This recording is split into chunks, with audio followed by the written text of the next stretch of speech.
Social media के ऊपर लोगों को किचन गार्डन में गाजरें उगाकर मुरब्बे, गाजर का जूस, अचार और बहुत सारे हलवाजात बनाते हुए देखकर मैंने भी सोचा कि मुझे भी अपने किचन गार्डन में गाजरें लगानी चाहिए। तो मैंने ऑनलाइन गाजर के बीज मंगाए और उनको दिसंबर के महीने में बाल्टियों में और मुख्तलिफ क्यारियों में लगा दिया।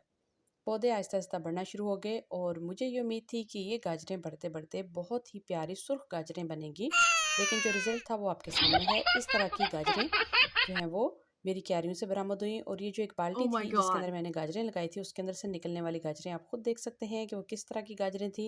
अभी आप मुझे बताएं कि मेरी जो उम्मीदें थी वो इस तरह की गाजर की थी, लेकिन मुझे जो मिला वो ये था। तो क्या इन गाजरों से मैं जूस बनाऊं, मुरब्बा बनाऊं या अचार बनाऊं?